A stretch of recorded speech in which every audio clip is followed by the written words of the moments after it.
छोटा सा श्रीमती भागवत कथा याद आ रहा है। संदेश को ठुकरा दिया, युद्ध निश्चित हो गया।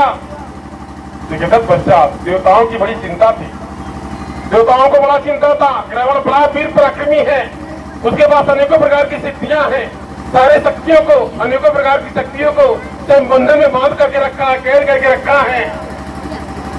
अगर उसका वध, रावण का अगर वध होना है तो बिना जगदम्बा की कृपा के संभव नहीं है। तो भाव कथा में वर्णित है, नारद जी के परामर्श पर स्वयं मेरा भगवान पुरुषोत्तम श्री रामचंद्र जी के द्वारा जगदम्बा का विधिविधान पूर्वक पूजन किया गया, आराधनामिति पूजन किया गया, आराधनामिति प्रार्थना किया गया, घोर आराधनामिति प्रार्थना किया गया। जगदम्बा ने उनका भी भक्ति परीक्षण लिया। माता साहब की जननी, देवताओं दैत्यों जो जिसने माना उस रूप से जगदम्बा ने उसको दर्शन दिया, दैत्यों को भी दर्शन दिया, देवताओं को दर्शन दिया, मानव को भी दर्शन दिया। जगदम्बा के साथ सब लोग अपने और सबका भक्ति परीक्षण लिया। उसी प्रकार से जगदम्बा ने भी मेरा पुरुषोत्तम भगवान श्री रामचंद्र जी का भी परीक्षण लिया, उनकी भक्ति का, विश्वास का परीक्षण लिया।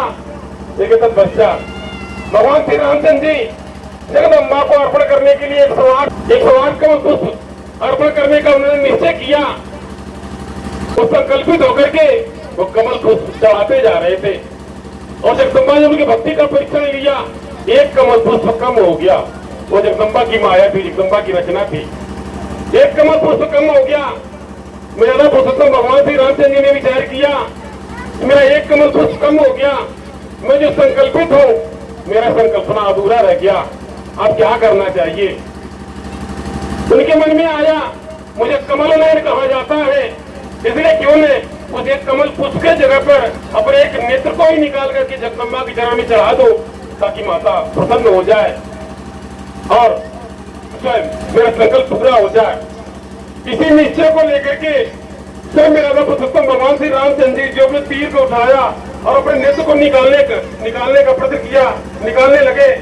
जगदम्बा साक्षात प्रकट हो गई, उनके हाथ को पकड़ लिया कि मैं तेरे भक्ति का भक्ति परीक्षण ले रही थी। प्रसन्न हो गई, स्वभाव कहा जगदम्बा का जादू मारा, तुमको विजय श्री का आशीर्वाद प्रदान कर देती हूँ।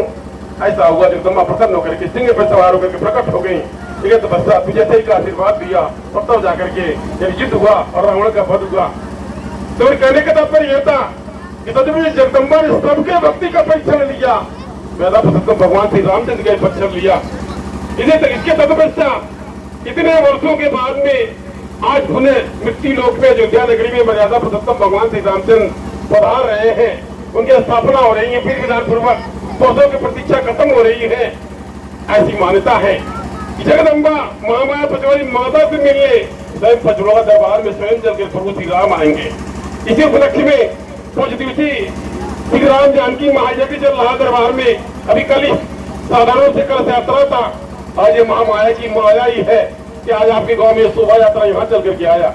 अभी आपके गोरखपुर की सिटी में मतलब 21 तारीख को शोभा यात्रा निकलेगा, उसके परमिशन के लिए क्या बोले परमिशन, उसके लिए परमिशन लिया जा रहा है, यानी कि परमिशन मिलेगा तब जाके कलश यात्रा निकलेगा, यानी शोभा यात्रा निकलेगा। जिस प्रकार से आज झांकी बना करके आया आपके गाँव में स्वयं जगदम्बा की लीला हुई, रचना हुई, उस प्रकार से पूरे गोरखनाथ और मतलब करण झांकी तक वहां तक मतलब घुमाया जाएगा।